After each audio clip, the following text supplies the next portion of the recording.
This week's episode is brought to you by Entrepreneur Swag Shop. As business owners, it's important that we create the right environment and surround ourselves with the right people and the right things to keep you focused and motivated.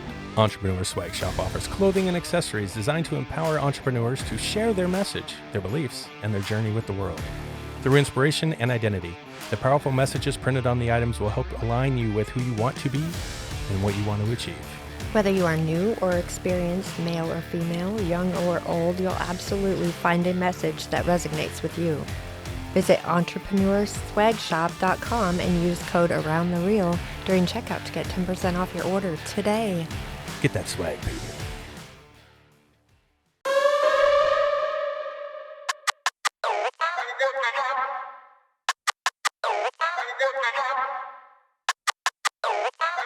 Welcome to Around the Reel with your hosts, Aaron Carlson, Charles Lawson, and Samantha Hannah. Ah, shit. Here we go again. Can you hear any of us? I hear all of you. Oh, awesome. Oh, I'm sorry. I'm sorry. Oh, I mean, welcome. You poor thing. Love it. How are you doing this evening? I am well. I just taught my first class at Cornish this morning, and I'm not a morning person, so. Oh, shit. Same here, I understand. Well, I am a morning person, so if I doze off in the middle of this podcast, I apologize. Chuck, you don't sleep. How can you Yeah, identify it's as... all one day. I'm just a person. Yeah. So funny. I have to fix my microphone. I'm sorry for the noises, guys. Oh, no, you're fine. You're good. So what were you, SJ, what were you teaching today? What are you teaching? Directing, sorry. What am I teaching? Let me think about this. Okay. Take your time. You should have thought about that before you went to class this morning, but that's okay. I hope what I taught was pertinent to the class, because obviously I don't know what the class was about. No, it's directing actors for the screen. Oh, shit. Okay. That's cool. And today was improv, obviously. Shit. Yeah, just make it up as I go. That's a 3-hour class, but it ended in 15 minutes because I was like, y'all, good luck. It's so good. Well, That's speaking good. of improv, that's what we do. Yes, here on that's the what our show. show is. Yeah. Yeah. That's what we do. exciting. Did you get the list of questions before we started today? Yeah, that's because there wasn't any. So don't listen to him. He's fucking with It was you. a trick question. I'm yes anding. So have you at least listened to an episode before? Yes, I have. In fact, I listened to the Tom Skerritt episode. Okay. Oh, well, that didn't have Sam, though. Oh, it no, I didn't. wasn't in No, that she one. wasn't there that day. Sam was birthing a baby or grandchild. Well, not myself. Not her own. But Not she my was, own she baby.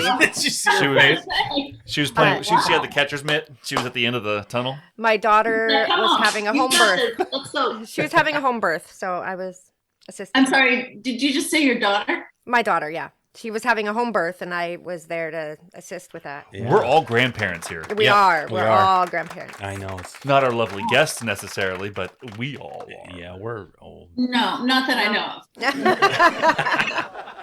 Oh, gosh. Well, I'm so glad you joined us today. Thank you. What a thrill. Yes, Thanks this for is going to be having fun. me. So we have, we want to say your name right. So is it Chiro? Chiro. Chiro, Perfect. say, all right. So SJ Chiro is with us today. That's right. everybody. Perfect. And we know her from directing East of the Mountains. Correct. Yeah. And With our new friend, Tom Skerritt. Tom Skerritt. You ready? Fucking Viper. Ready, yeah. That's some cool I'm shit. still waiting for that invite to come over and have a beer on his couch, but he said he was going to send it, but I Yeah, keep yeah. checking my fax machine, but I can't find shit. Don't hold your breath, my man. He's Hollywood, busy. bro. He got shit to do. I'm glad you're keeping an eye on that fax machine. That's right. Come through at any time. Yeah, I've still got memo fax, all that stuff. But no one really sends me anything anymore. I know. You know why? Why? They didn't like it then either. They didn't. I know. Aw. It's fine though. You get used to this one. SJ. Don't feel bad for him. You'll learn. Come on. So You'll learn. yeah, real quick. So questions we ask on the show are very real. Like, Yeah. what's SJ? What's that stand for? What's that about? That's not interesting at all. It's short for Sarah Jennifer. Damn which it. is- Okay. We were hoping for Samantha Jane, then Yeah. you'd have a link to our Well, other because host. I'm also an SJ, Yes. but mine is Samantha Jane. Well, my producer's name is Jane. I don't know if that helps. Does she spell it with a Y though? That's the No, question. she does not. Oh, see, I spell mine with a Y. That just goes to show, Sam, you are extremely unique. I am Very yeah, special. a little bit extra. A little bit extra too. A little extra. Like extra dry? So are you arid? Yeah, straight arid. All right. Well, Anyway. welcome to Around the Reel, everybody. Welcome to Around the Reel. How did I end up deodorant? I don't know. I don't it just know, popped in 'cause my you were head because you extra. said extra dry. Extra is actually the I got gum. fucking show tunes in my head. You guys know. That's not a show tune. That's a Earlier commercial. you had Metallica, so Yeah, what but you know happened what? I know to who's that? dead, motherfucker. We all know who's dead. Yeah, but I called you out on that too, so thanks for calling me out on something else now. See, they do Guys- this to me all the time. Guys, SJ. no one Sorry. wants to listen to this. Yes, they do. No, we want Excuse us why we do our 10-minute ramble rant with the guest. It's watch. our beginning of So it. it It's gives- usually it- 10 minutes, but I don't want it to be. So We don't have to. can we get to the point? Okay, let's go. Let's go. gives- Because it gives I'm the- excited to talk to her. It today. gives the viewing audience, though, a chance to see her reactions to what we do and how stupid we Right, really she's are. rolling her Yeah, eyes she's just ready. like everybody else. She's ready to leave already. All She's right. like, yeah. Phew, All there right, she SJ. goes. So let's get right into it then. So Sure. let's talk about well, let's start with East of the Mountains. Like, tell us that process. What's that like? Wait. Didn't we jump What? a step? No, Wait, what did we jump? Who are you and what the hell do you do? I just said she's a director for East of the Mountains, motherfucker. But it's funner to let them SJ, Okay. hear you talk all the SJ, time. you take the mic from Oh, us. these Go guys ahead. are not You go ahead. doing good today. It's all you, hon. You go ahead. Hi, everybody. My name is SJ Chiro. I'm a director. Most recently directed the feature film East of the Mountains, starring Tom Skerritt, Mira Sorvino, and introducing Annie Gonzalez. Awesome. Very good. And that's a wonderful movie, by It's the way. If you haven't beautiful. seen it, watch it. Yes, and I was nodding in agreement because she's introducing. She's a very good young actress.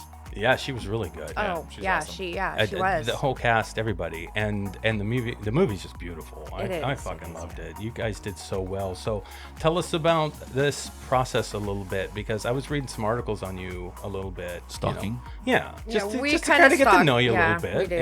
And we're so used to indie filmmakers who are out there trying to put their own projects together all the time that I miss the times where we have directors on the show that actually, get hired to direct. Or are chosen. Yes, or Yeah. get chosen to direct a film. No. And- We want you to direct it. Yeah, what's That like? yeah? Yeah, please, what is that like? please talk to us about that a little bit, because it's really cool. It's totally different, I have to say. It's totally different. I've spent a lifetime doing my own projects, basically, and to have this process was very, very different. Wonderful, fantastic. Jane Charles sent me the screenplay. So let me actually back up. Okay. This project was 4 years in the making before I ever even heard of it. So David Guterson and Tom Skerritt met each other, kind of floated the idea to each other, were really excited by each other and the project, and kind of met. I guess maybe Tom probably talked about this a little bit, but they met and brainstormed and talked for, kept meeting for lunch, and they wrote a draft of the screenplay together, and but the problem was they couldn't find a producer, Okay. and you really do need a producer to make a project like this. And you'd think like anyone would hear Tom Skerritt and jump, right? But Yeah. I know I did when he emailed me back. Actually, I jumped and then I think I pooped a little bit. But you go ahead, keep going. It was cool. It was really cool from his iPhone too. How about that? Just means he's lazy. Just to say that making films is hard, and it's hard for everybody.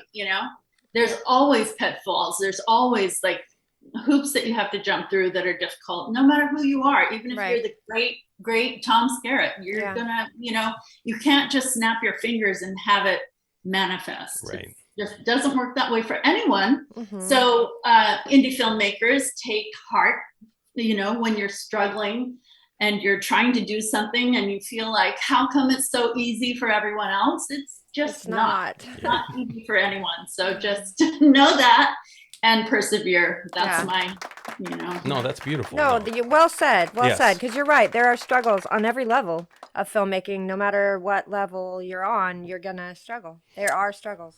That was the thing. Yeah, that's the thing that got me when we first started, because we made movies for so long just alone. You know, we didn't even reach out in the community or anything. I mean, in fact, we had no idea even filmmakers were up here.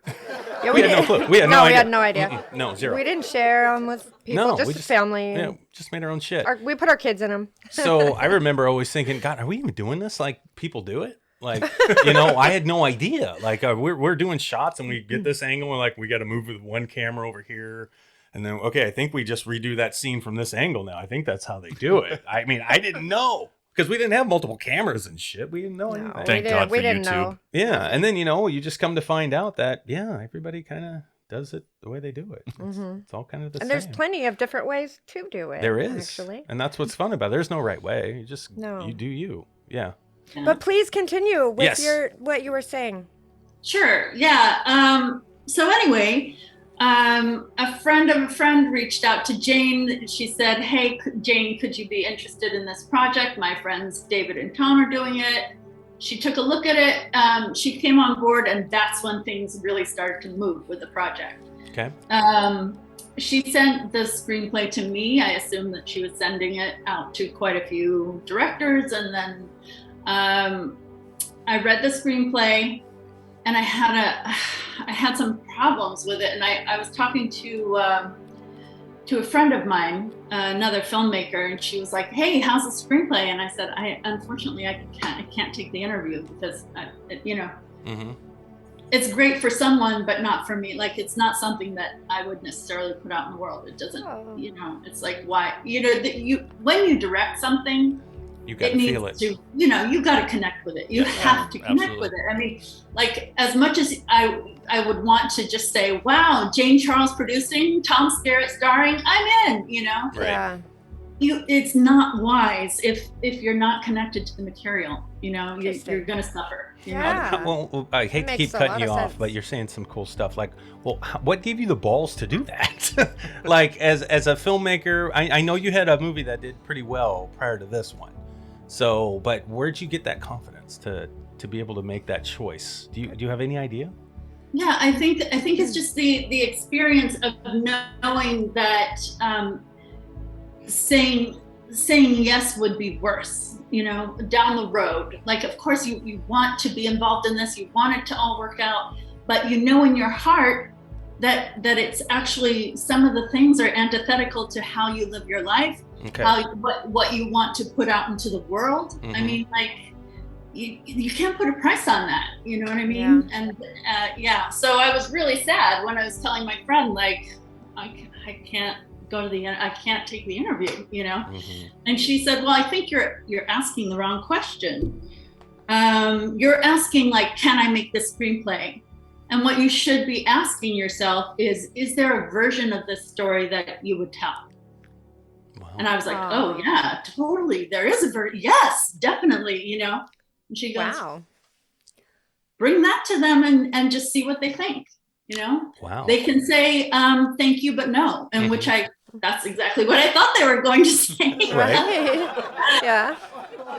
So but they said thank you and yes, which is just kind of a miracle. Yeah. And we went from there. That's great. So that is really that's really cool for a lot of reasons. It's really cool that you were able to be real mm-hmm. with everyone and yourself and admit, just first and foremost, that the project wasn't right for you, and then to actually change it up so it would fit you and bring it back and present it to them. That's actually so much confidence that I think is very inspiring to anyone. It's pretty intimidating for all of us sitting here. Let's just admit it's really, no, it really is. It is. It's fucking badass. It is. Oh, wow. Okay, so you went in there, and so when you're working with another screenplay that you're handed, and then you got to go in there and kind of alter this thing and change it to fit what your vision is, right? That's what you're saying. What would you say? How much would you say that you altered the actual original story? Well, it's based on a book, so the through line is the same. Okay. It's just how you tell the story. Okay, got you. Okay, all right. I understand. Wow. Okay, so that's cool. So you already get the gig, and then you end up going, well, now I got to go in here and direct Tom Skerritt and Mira Sorvino and stuff. Like, these badass actors. Luckily, she had a brand new actress that she could just be like, no, she'll do all the starstruck Yeah. stuff for me. Yeah, because again, I'd be walking around and be like, Tom, excuse me, I gotta go take a shit. Because I'd be constantly wanting to use the restroom if I was around him because it's exciting. However, what's it like on set? Like the first day you go on set? Oh, what was the first day like? Well, you know, I mean, there's so much that happens before you get to the first day on set. Sure. So much that happens. There's read-throughs. There's, you know, I mean, like Tom was just really kept abreast the whole way through, and we did a whole like Tom through, basically. Tom through. I love it. With the screenplay, and he gave feedback like in real time in the room with the producers, and you know, and the stuff that he was you know, really connecting to, and the stuff that he thought could go. And what's interesting and great, and thank God, Tom Skerritt and I are very much on the same place as on the same plane when we come to less is more. We both very much feel that, and like anything that's extraneous, out. You know, less is more person. Oh, When it comes to movies, right, Aaron? I don't know. No, Aaron's more like a more of a more is a better. Aaron's more. like, 5 hours, they'll watch it. No one's gonna watch it. now. People do now. Have you noticed films are getting longer? They are getting know. longer. They are getting longer. I don't think it's a bad thing. It makes me feel good that people have some. They're learning a little bit of patience and they're focusing. Yes, they're not as distracted as they used to be in. They might be learning how to watch series, you know, because so much is watched at home. And that's what the beautiful thing is. Yeah. Hey, watch my 9-hour movie that's broken up into 10 episodes. Right, exactly. See, and That's that what works they do. because I won't watch a 4-hour movie. That's so long. But let me binge watch all of Dexter today. Yeah, which you would do no problem. Yeah. I know. Why is that? Why is that? Because I won't watch a 4-hour movie, but I'll sit there and binge something. I know. Is that bad? No, they found it. They found Because a proverbial there are back natural door. breaks, you know, baked into it, and then you get up and you know, have a drink or you know, or something to eat, or you take a little walk, or you go to the bathroom, or you chat to your friend for a second, or you chat to someone, you know, and then you get back to Dexter or whatever it is you're watching. You know, I mean, like it's kind of built for that. Yeah. And I think that people are just kind of like transferring that over to long films where they'll watch, you know, an hour and a half and then they'll take a little break. Yeah. Right. Well, and Quentin Tarantino does that intentionally with his films when he has that hard break. break. He's doing chapters or he does a hard break in the act. Yeah. He actually has that millisecond hard break of the black screen to actually give your brain a chance to go, okay. Actually, that's Next. correct. What was the last Western he did? Crazy Eight. Hateful Eight. Hateful Eight. Sorry. Yeah, he actually released the longer version of that on Netflix, and it's broken up into chapters like that. Yeah. Yep, you can watch it in episodes. Pretty smart, huh? Which is actually, if you think about it. Pretty smart. That's a Pulp Fiction quote. Yeah. Okay, just make sure. Come on. You can't quote movies or question stuff on this show. I'm just saying. One of us will have the answer. I know. Do you guys sometimes forget that we're here? No. Ladies? No. I never forget you there. But I want to talk about how us ladies are so cool and such good directors.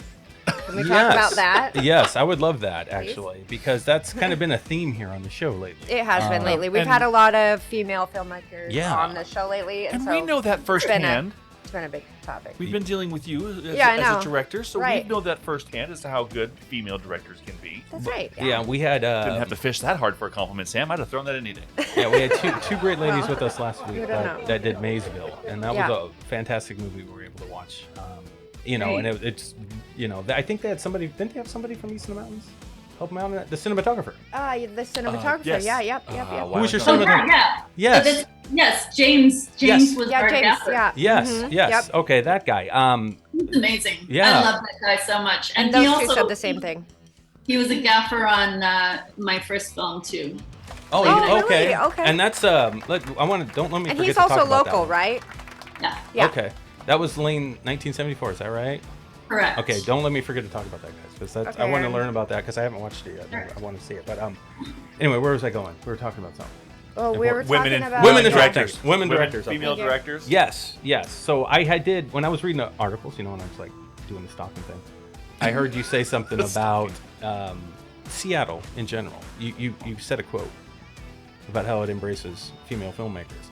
Yeah. And that was kind of cool when I read it, because that's kind of what we've been like talking about lately. So what made you come to that conclusion?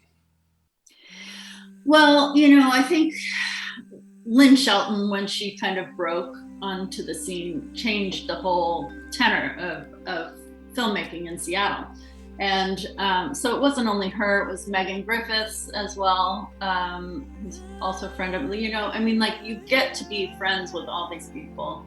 And especially as we were like kind of coming up like this insurgence all at once, a lot of people kind of wanted to continue their careers in LA. So, but there was this real groundswell at one time. Mel Eslin was a great producer up here. She's now producing in LA, and for the Duplass brothers, she just directed her own feature film. Wow, I didn't know that. Wow. So so the great Seattle women vibe just continues to reverberate out. But especially early on, it was really something to live in a town that fully embraced women as directors. And it sounds like, duh, look at all the great women directors. What are you even talking about? But I can't even express enough how other towns did not do that. Now I think people are kind of coming around, but there's just so much ingrained misogyny, even within women. Even women will even be like, can I really direct? Or like, I've heard of actresses who embarrassed, shamefaced, admit that, wow, there was a time where I really questioned whether a woman could direct. Yeah. It just seems so absolutely laughable, just like ludicrous. Like, who could have that thought? I know, you guys direct, like, think about a woman in our home, like your wife or your mother. You guys direct everything naturally. That's what you do. Literally shit would fall apart if it's not for you guys. Oh, you guys wouldn't even be alive. Yeah, there shouldn't be a woman out there that can't direct a fucking movie. I mean, Jesus, you guys do everything else to save the planet. We can literally do anything, and I think that's what we've always been trying to like prove our point, that we can really do anything you can do, and then some. Yeah. We can also, create humans inside of our bodies and thanks for keeping give it birth clean. to them, Yeah. So we are amazing. You guys don't fuck around. Yeah. We can do. Maybe we're on You the guys wrong wouldn't show not pushing know this what to because do we without us. know and appreciate this. Yeah. That's the funny thing. I know. It's Well, the I don't others know. that don't or don't understand or won't admit. Tell me if you've had the same kind of experience, but I've had more of an interesting dynamic with being a woman filmmaker myself and directing my first movie. I have run into more questions and more, how should I put it? More women have given me more of a hard time about certain things than men have. It's almost like women have more catching up to do. Some women, I've almost run into like that, where they don't even really seem to. I feel like men believe in me more than women do when it comes to Wow, film. that's interesting. In what way? Well, just the question part of it and the believing in it, being able to its potential or putting it out there and just seeing it doing anything. I just get a sense from women, they just don't really. They think you're a joke. Yeah, they basically think I'm a joke. Are you speaking more of general population or film industry people? I'm actually talking about my family. Oh shit! Okay. I didn't want to, That's different. Hey, it's women. It's Family's women. fucked up. That's different. They're women. Right. Okay, So, I got you. But no, not just my family though. Other people too. I've gotten the same kind of sense from, or the same questions, I guess, should you say, that I was just wondering if you experienced that same thing ever with women almost being more of a challenge. Yeah, more of a challenge to kind of break through. I know I have. Or believe in you. Well, that's because you're a misogynistic asshole. Oh yeah, that's right. Forgot. Yeah. Sorry, I'll stay out of this conversation. Go ahead, lady. Well, not really, actually. Thank God. But I know that it's true. I know that it does happen. And just as I said, that famous actress admitted in her own heart, she questioned it and she couldn't even believe when she kind of finally realized, like, wow, that was me questioning whether a woman could direct. Like, wow. So yes, it happens. Yeah. Fortunately, not like I don't notice it more in women. For me, you know. That's good. So, That's good. I wanted to hear that. Right. I was Well, she hoping also to hear doesn't that. talk to your family, so who knows? Yeah. It could be that. Just don't. So how long? I'm kidding. How long have you been making movies, SJ? that is a really good question. I started what I consider my first film, my first short film in 2004. Okay. All right. So, yeah.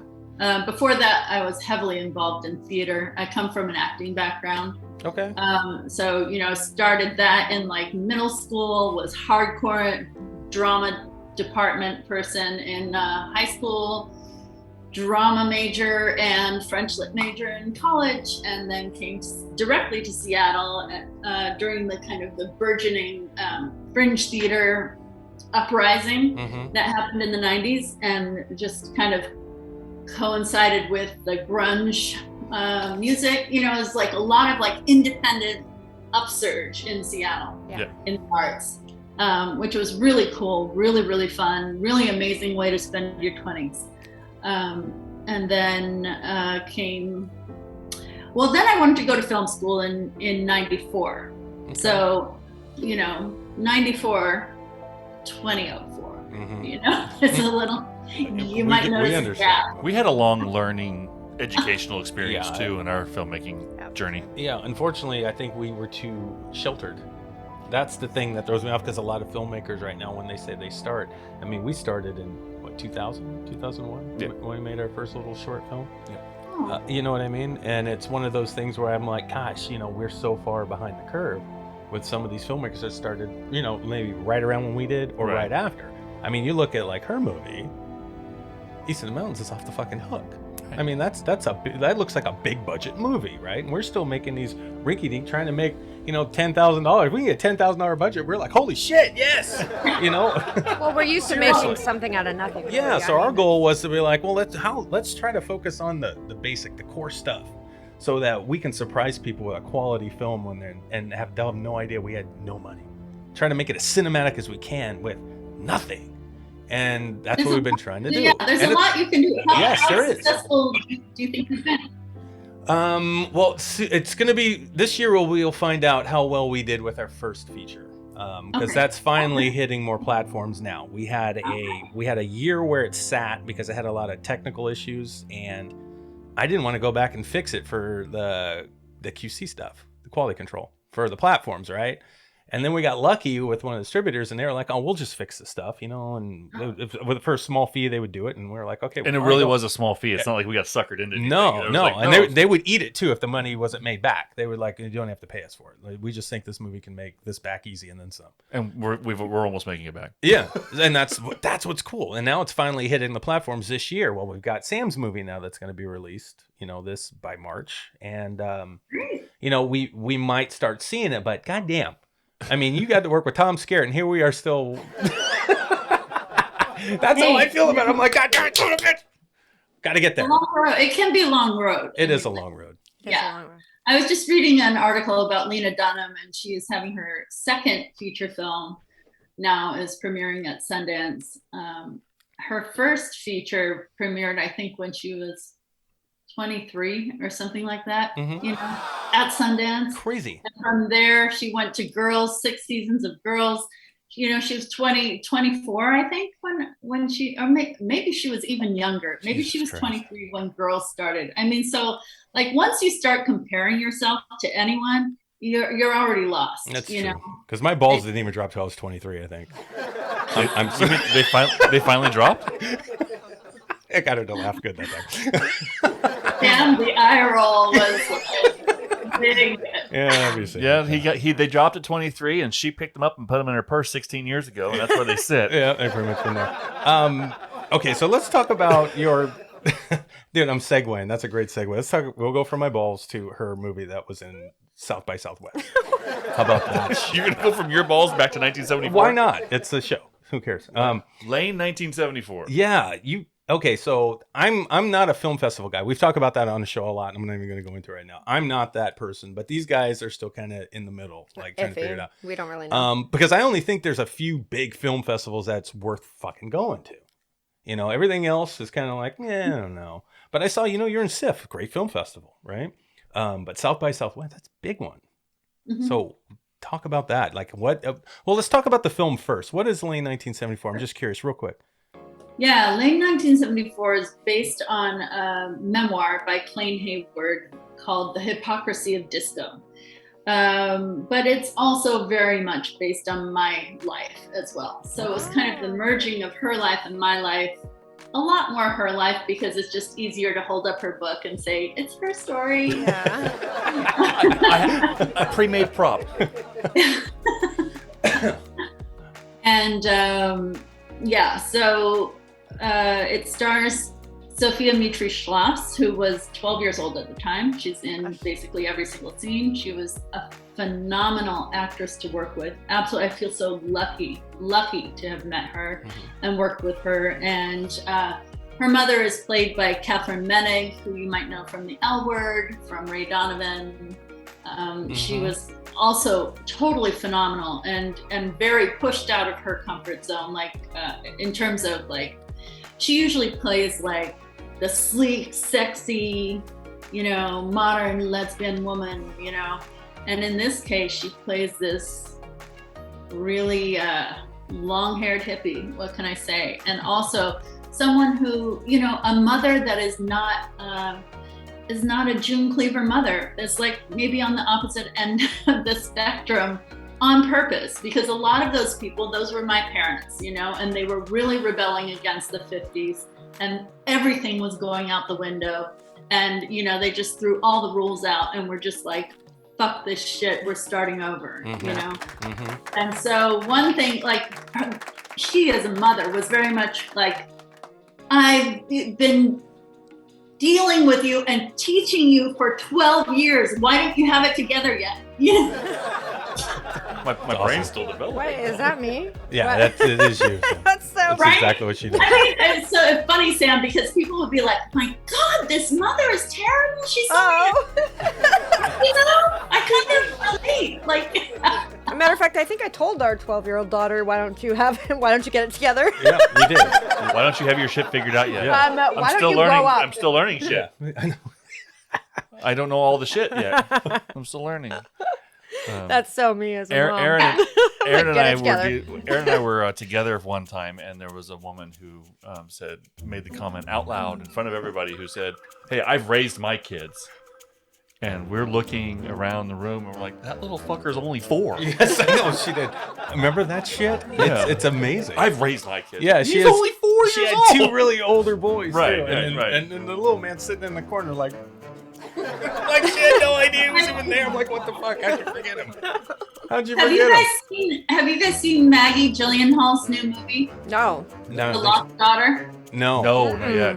You gotta see it. It's so good. Okay. This is her directing debut. Of course, she has a lot of acting experience, but yeah, it's a phenomenal film. Absolutely amazing, and talks about stuff that we're not really allowed to talk about, which is it's fucking hard to raise children. Oh my God, yeah. It's just a lot, Yeah. Yeah. And then you throw in any struggle, say, being a single mom, and it just is that much harder. But it's hard enough, even just with someone helping. Well, you guys all caught me at a very sensitive moment in my life for some reason, because we watched all of that series Made on Netflix. And that fucking show kicked my ass, SJ. It killed me. How good that was. I have never seen a movie written so real in my life. I don't think I've seen anything, Chuck. You really got to watch it. It's that good. I'm speechless by that movie, or its series, I should say.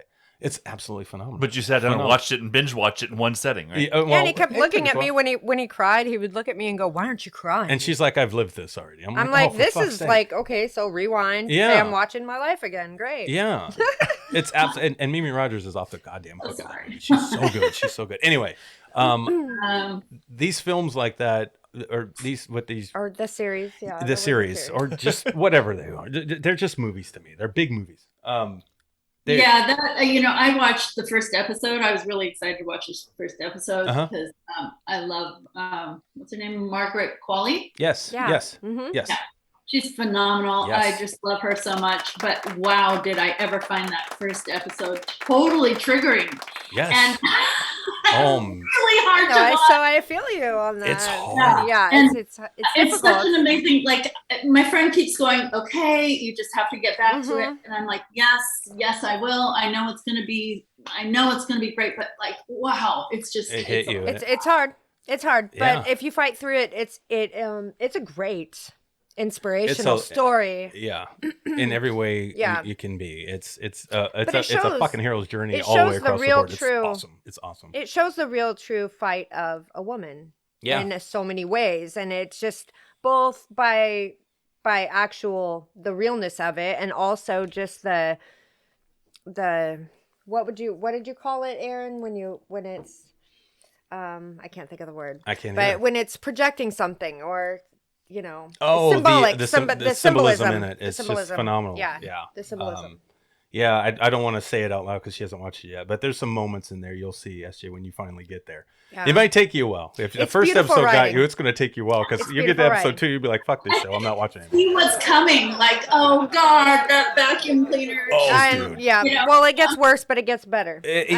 But that's the thing. It never satisfies. I mean, I'm so used to like the hero, finally kicking somebody's ass.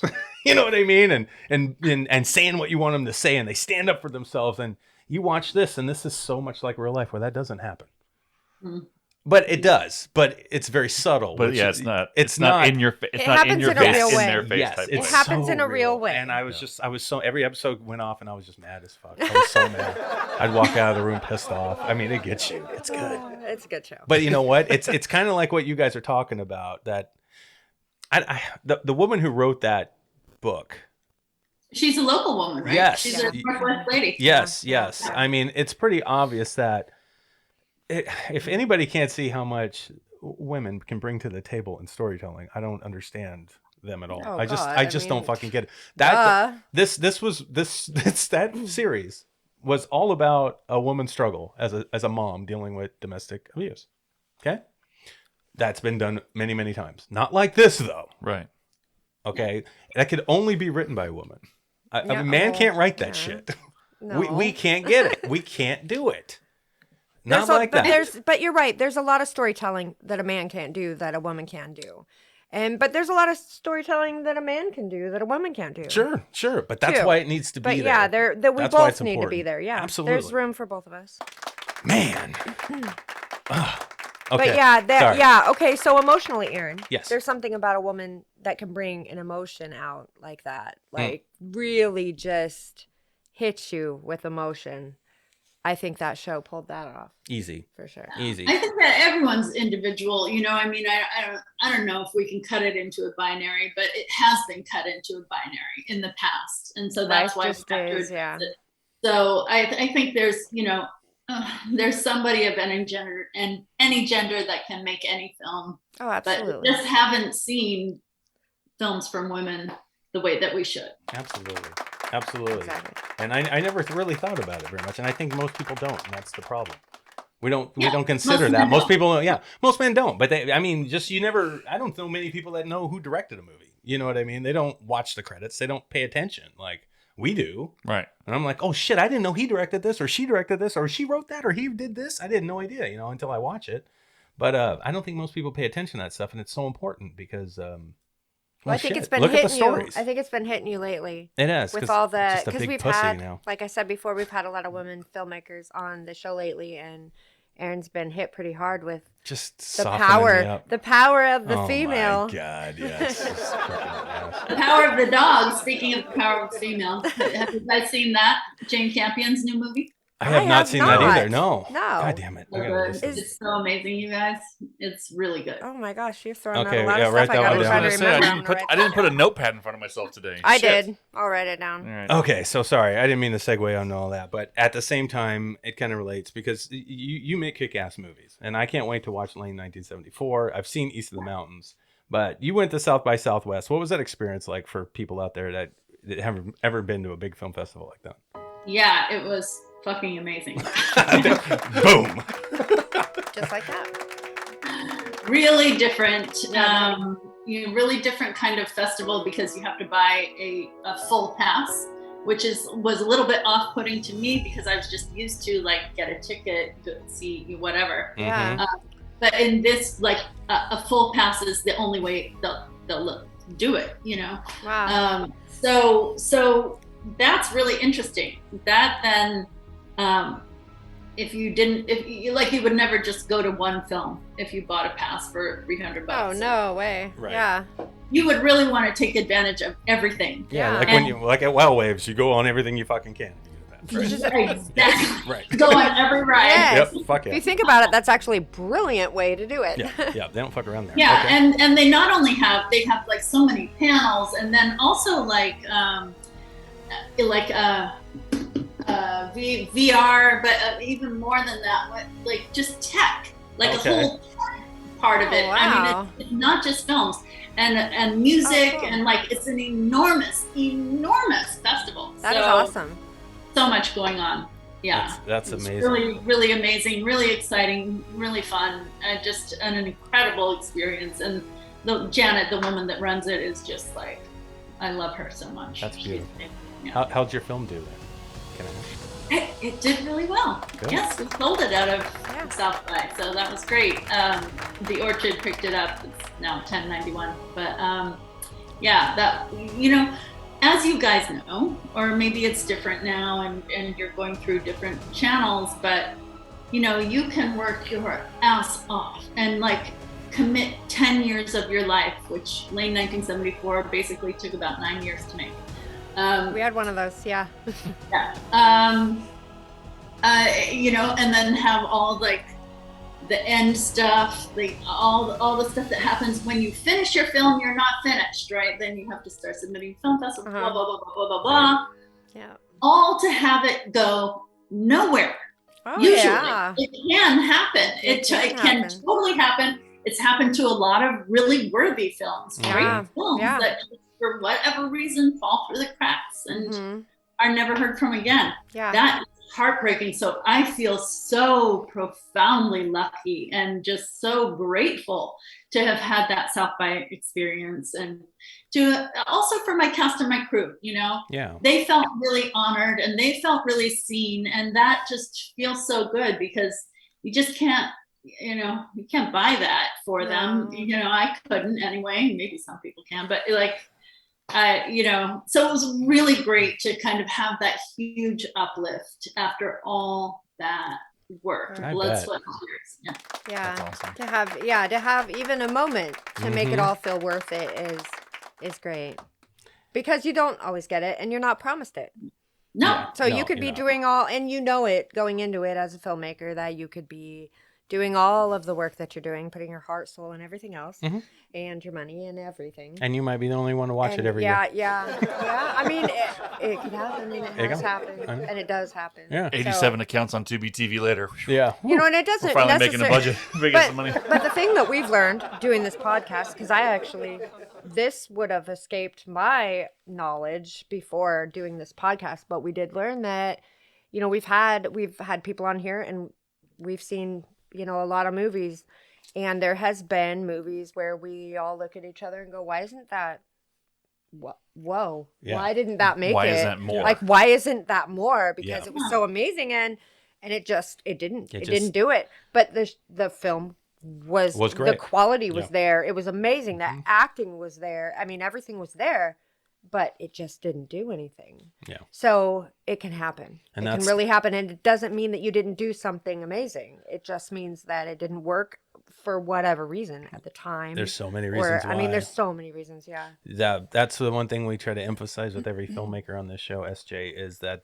your movie work is not done once you finish that movie. No. You have to keep pushing that fucker. You have to keep selling that fucker. You have to keep getting your name out there. You have to keep directing your audience to where they can see your work. Now that you're done being artistic, you have to be business. Yeah. There's I don't know any other way to do it unless you do have money to get some PR firm or something. to do all that shit. I Even don't. then, you're still working. Yeah. Yeah, exactly. It's crazy. It's crazy. It is. Yeah, I was looking at one of those things that we got, since we are talking to our independent filmmaker friends out there. Is we get tons and tons of emails about everything, and because the Outrider was now being pushed to Tubi TV, we are getting spam and everything else. So be careful what you get as an email, no matter how good it looks or how good their websites look. Remember that if they're asking you, but they're expecting you to do 50% of the work still, save your money and just do 100% of the work. If it's not Tom Skerritt, I'm skeptical. I don't give a shit. Yeah, it's not, I swear to God, if it doesn't say from Tom's iPhone, I'm like, who the fuck is this? Who is this? That's how I feel. I really do. I'll Google the shit out of him. I don't care. Yeah, I don't know him. Yeah, you do have to be careful. You do have to be careful. Yeah, you really do. Yeah.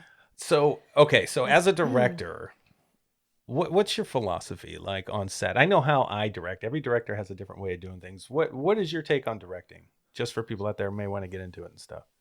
Oh, well, I mean, my take is very personal, so I wouldn't say, hey, everybody do this, What works for SJ? I tend to lead with love, honestly. I know it sounds weird. Sounds like Chuck. That's what Chuck does. That's what Chuck does. He does. He really does. Yep. But anyway, go ahead.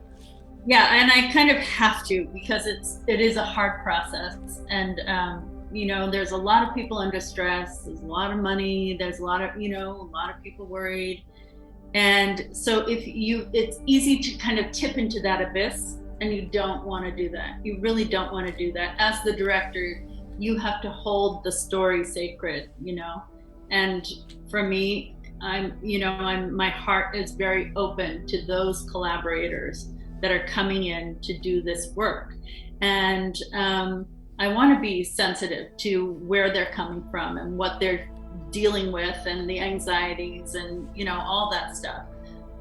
So I just really lead with an open heart, and a collaborative mind, and persistence. I have a question for you. If you're finished, I'm sorry, did I cut you off? No, go Okay. ahead. I was wondering if you were open to, now, say someone is on your set, you're directing, and they have an idea that's different from that steered, kind of like the idea you had with the screenplay, that when the changes that you made, can someone present something to you, or are you really stiff on following exactly how it goes? Because Aaron tries to be open to people's suggestions and changing it around, but he learned a hard lesson with that. That's why I was asking, because I was just curious how, if you allow that to be, if you have an open mind as far as that goes during your directing. Yeah. You mean while shooting? While shooting. Does that ever happen? While we're on the set, that is the wrong time to come and say, hey, I think we should be making a totally different film. Well, no, I'm not a totally different film. I'm talking about subtle changes, or, Subtle changes can change drastically the tone of the True. film. I had that. Yeah, I know exactly what you mean. Yeah. So while yes, I'm open to a lot of different things, and I want suggestions. I want the best idea to win. I want, I'm not just like, everybody shut up, I'm going to just say something and you're all going to listen. It's not like that. Well, you said you direct with love, so that was the last thing I thought. Sometimes love's a little tough. Yeah, tough love. She'll fuck around. Shut the fuck up. And I only tell you to shut up if it's 2:00 in the morning, and you're still not paying attention. Yeah, but I had an experience like that where it was with an actor, and the actor clearly had not done his homework and was feeling a little like, I don't know. I was trying to have a lot of empathy for him, probably embarrassed, just wants to kind of overcompensate and come up with this idea that is antithetical to his character, and would change the course of the story. Right. And it was really hard for him to listen and to understand, like, actually that's not going to serve our story, like we need to proceed in this way. Yeah. Yeah, it doesn't happen very often. but when it does, it's kind of weird. And I've gone through that too one time, and I was like, I would never let that happen again, especially while we're on set. If you've got notes or things you would like to change, you had the script long enough to approach everybody with those ideas, and maybe we could collaborate and figure that out prior to getting ready to roll camera, Charles. Well, don't look at me. I know you weren't there. This is the worst day. Yeah, this is the one time brutal. I wasn't on set with him, and he was like, "Dude, I can't believe I filmed without you there." It was brutal. This was brutal. They killed me. And my pussy ass went along with it and tried to improvise a whole scene in the film to make those actors comfortable, and it was a nightmare. Well, an and there's something to be said about there's Yeah. a difference between now we're talking when we're talking actors, we're talking about we're working with our friends who are working for free. Back then, yeah. And Back then. so when you had that incident. Yeah. So it's a different it's a different atmosphere, and it's really a different story. So you really have to kind of be open to more of that kind of stuff, just because these people are not getting paid. Yeah. They're taking their time. Sometimes they're taking time off. You have to be a little more sensitive to what they want. Yeah, which is what I was doing. Yeah, which is what he tried to do, and But learned a good a lesson. valuable lesson. But if I was there, it wouldn't have happened. I probably wouldn't have. No. But anyway, the reason why I asked the question was because I was curious on, a set, a more professional set. And I'm sorry, Aaron, that was not an insult. It was just that we're just. Oh, no, I'm not we were insulted just, by that. That was all our friends. No, I got it. I was wondering on a more professional But it's all set. it's all kind of the same. Yeah. I was just wondering if that was something that would fly or not on a professional set or more professional set. It depends on the director, right? It Okay. depends on the producers.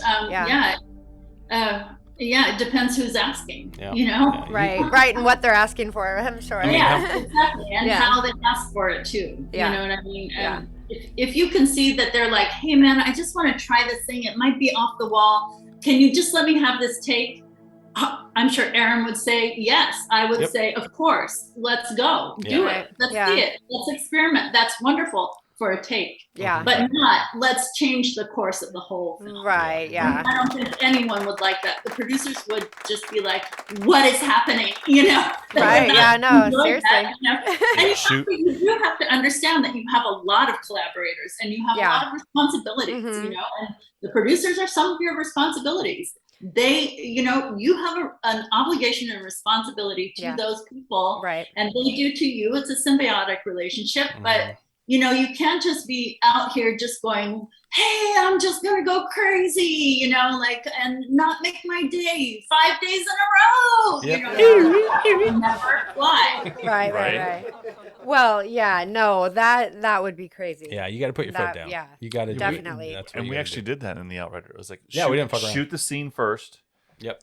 And then we'll see if we have time to do something fun. If you want to try to do something more fun that fits the character, sure. But no, I think I was the first one who put my bitch britches on. Yeah, you did.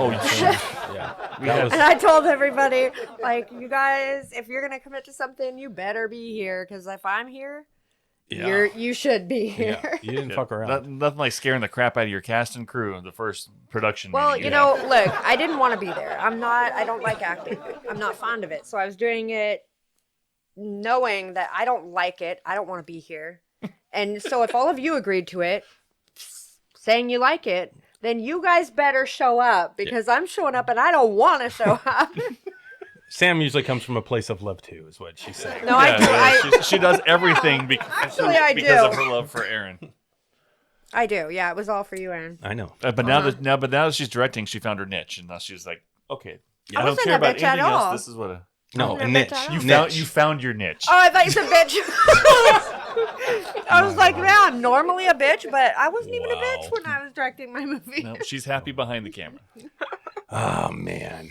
So real quick about East of the Mountains thing. So did you have anything more to do with the production besides the directing? Were you part of was there a financing thing? How was the movie made like that? I mean, where'd you get it from besides did the producers do all the work? Producers.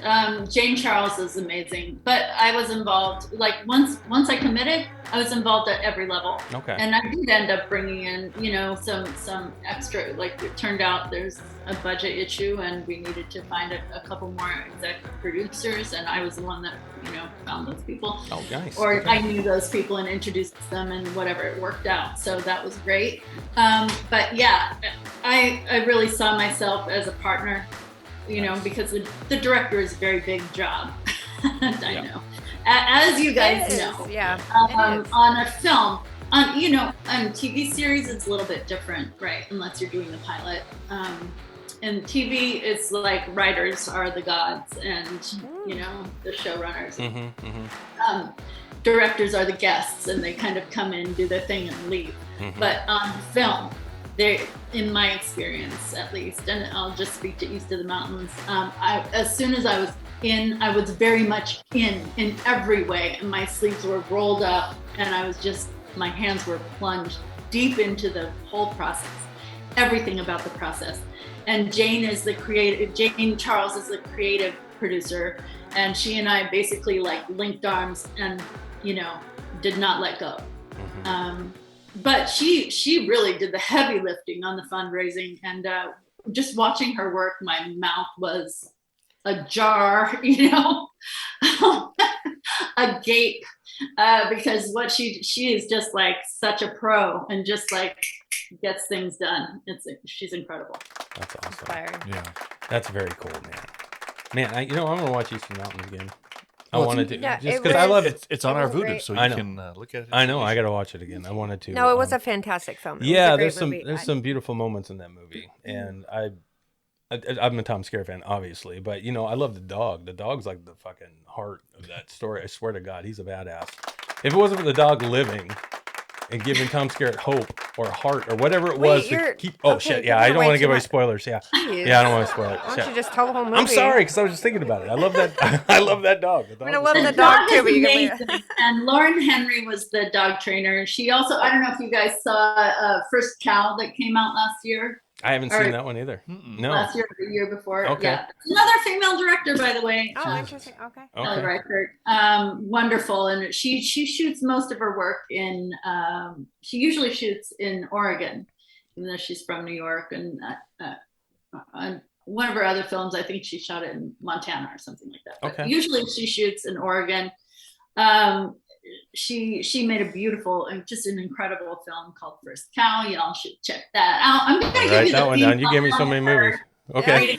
You gave us quite a list. Got it. Yeah, got it. But anyway, Lauren Henry is like one of the great animal wranglers, and she was such a joy to have on the set too. And she gave us a lot of kudos because she gets on a lot of sets, and she was just like, I love being on this set. Aww. That's such a good energy and all this stuff. Yeah. And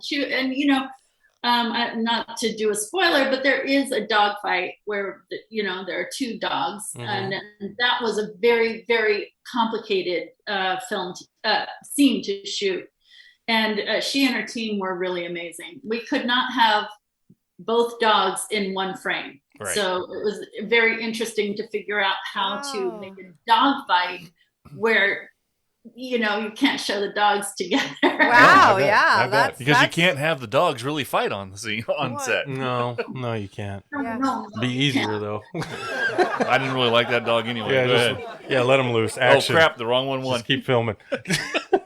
No, that's beautiful. I was nervous about working with a dog. I've never worked with animals before. And I was just like, yikes, what is this going to be like? Yeah, but it turned out to be absolutely amazing. Lauren and her team were incredible. And so where did you find the dog? She auditioned the dogs for us. She sent us pictures and just like, we knew we needed a Brittany. So she was like, okay, here are 4 Brittany's. Okay. What do you think? Very cool. And each dog just auditioned. Choose your style. Yeah. Okay. Yeah, they got auditioned just like anybody else. You know what? I didn't you just know don't give that. it. The dog just can't walk in and get the role. You get I was very curious how they got that. No, that's awesome. Yeah, and this dog's name was Ozzy, and we had a dog. The owner is so proud of Ozzy for starring in East. Should be, yeah, for sure. I remember we filmed a short way back with, or I did, just fucking around at home with the cat. That was the hardest thing I ever did in my life, trying to film the fucking cat. Yeah. Cats don't take direction. No, they don't do shit. And you just got to try to make something out of what you filmed with them and try to make it fun. What cat was that?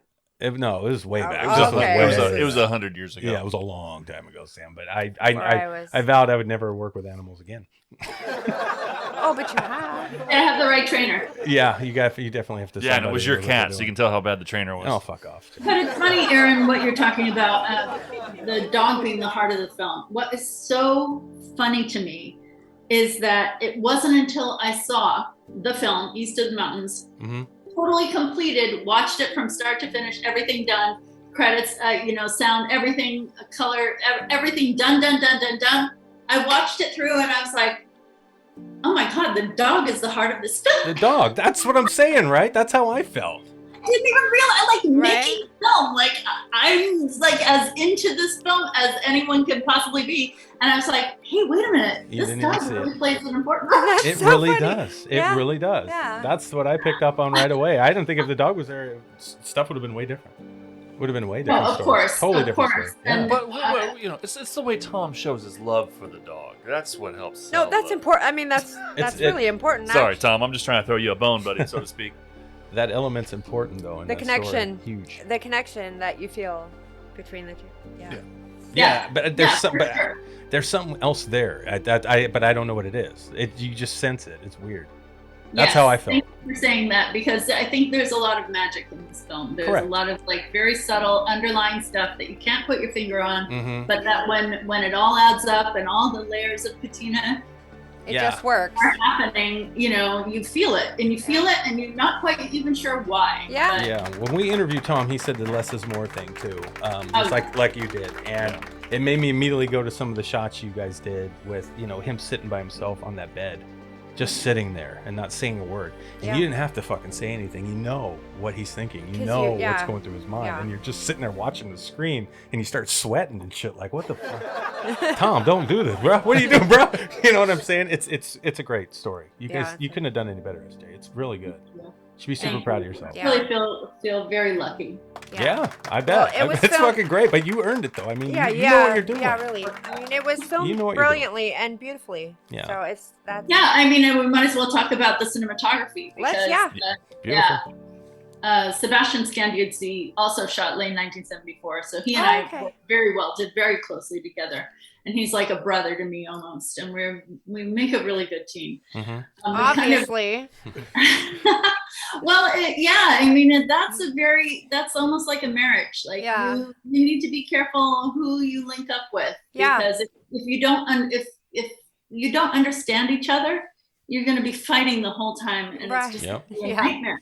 And then the director's not going to be happy with the shot. The DP is going to think the director's an idiot. I mean, like if you're not on the same wavelength, you're in trouble. And so Sebastian and I were very much on the same wavelength, and a lot of the things, like when you do watch Lane 1974, you'll see a lot of crossover in the style, in what's important to me, which is the elements, like the landscape. Landscape tells a huge story for me in both films, and Sebastian had to be really, really sensitive to that, because anyone can take a picture of a mountain, let's just say. Okay, but that's not it. There has to be emotion behind it, and that is very, very tricky.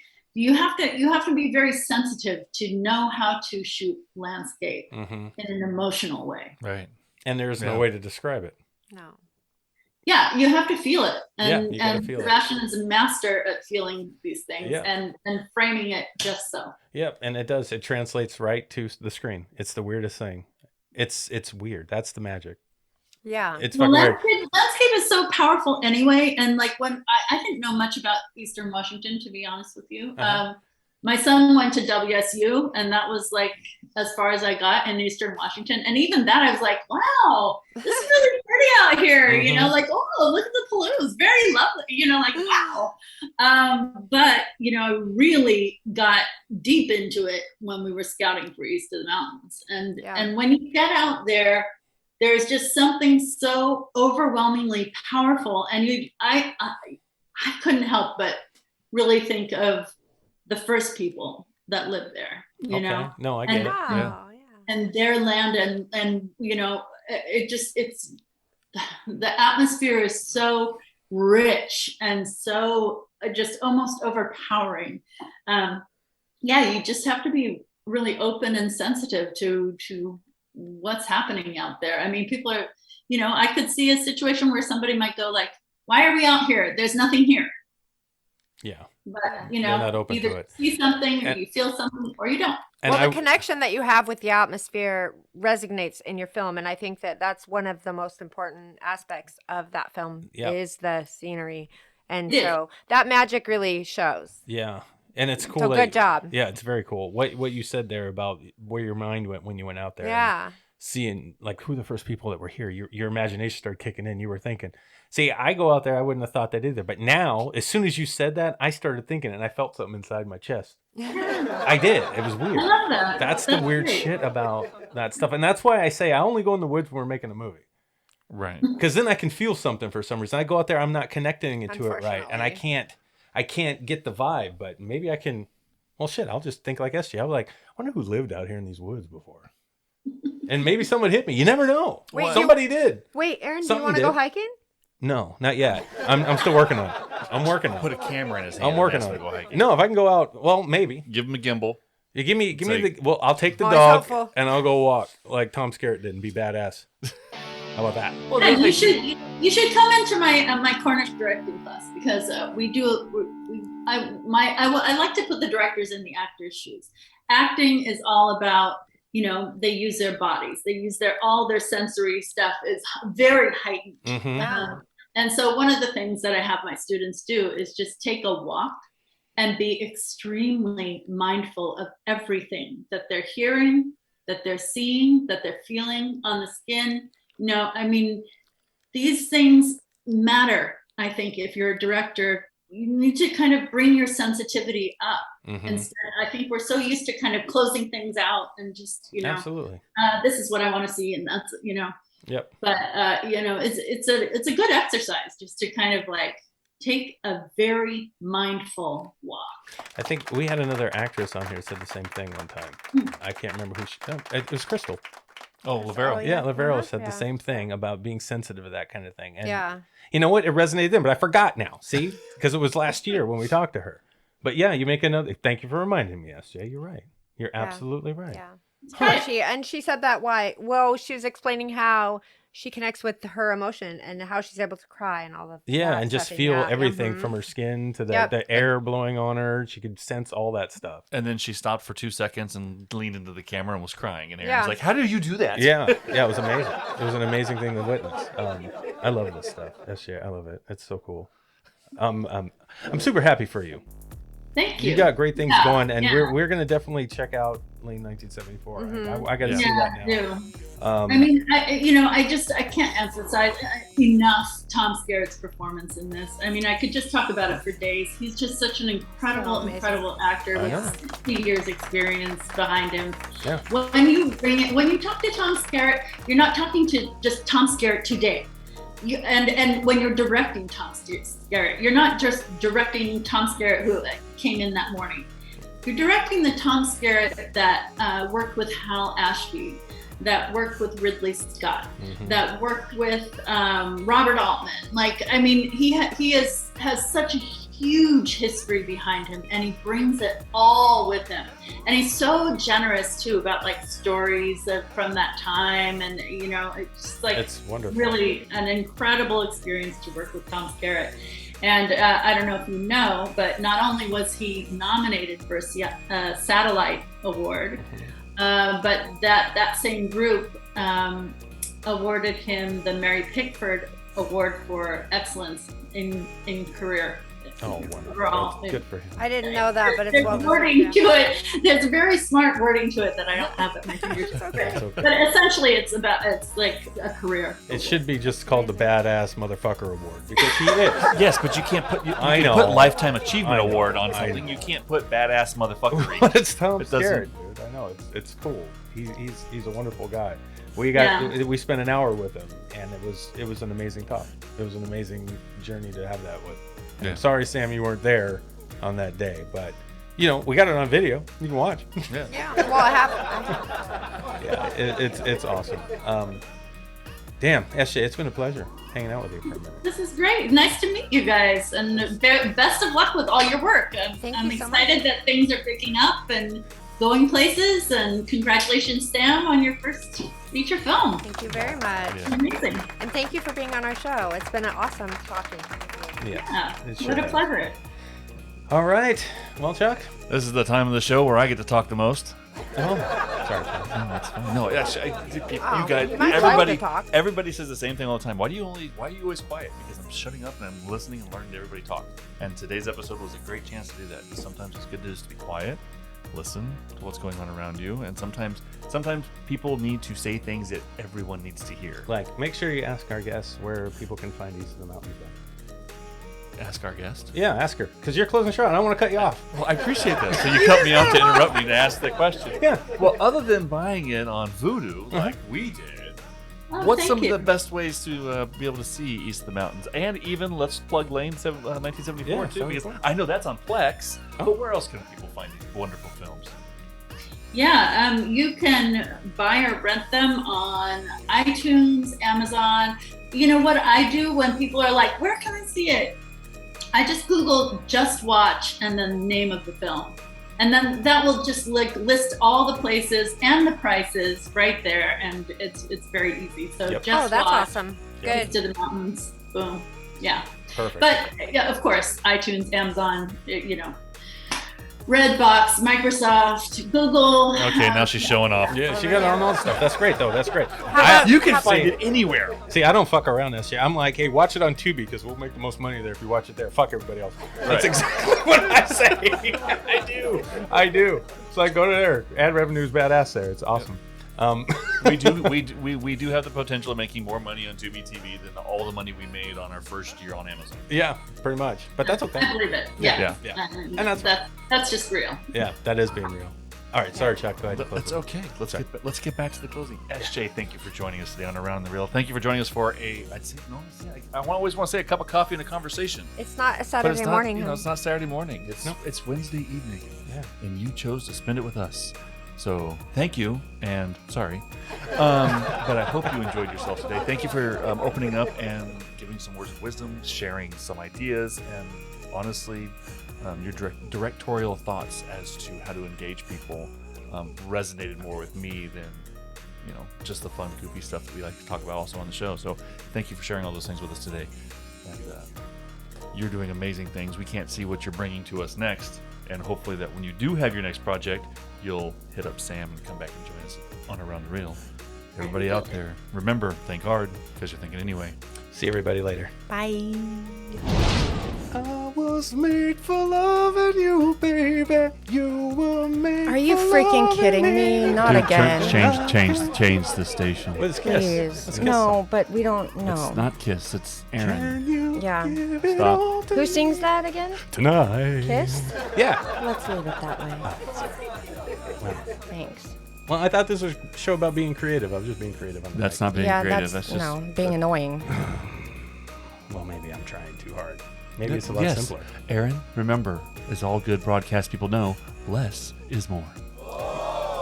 So for radio, if I don't say anything, wouldn't that be kind of a buzzkill? It would be a great freaking show. That would give the rest of us a chance to say something. Oh my God. Yeah, then we'd hear something other than you. Well, I thought Around the Reel we were going to just have a good time and talk with people. We do, but it's not about you, as we have talked about in the past. It's about our wonderful guests, and our wonderful guests can tune in and become a member of our show. How, Sam? Well, if you want to be a guest on our show, you can go to our website, cccentertainmentgroup.com, and click on the link for guest scheduling for Around the Reel, and come be our guest. Yeah, and then I don't get to talk about myself anymore. You talk about yourself anyway. Guess. True. Oh, now Chuck's singing. Okay. Yeah. I'm sorry. Because he was made for loving me, baby. Wait, What? that's not all. That's you. Yeah, that's weird. No. I sang that wrong. Yeah, Oops, sorry. he was made for loving you, Aaron. Just remember to keep tuning And I in. wasn't. Because next week, who knows what's going to happen. You never know.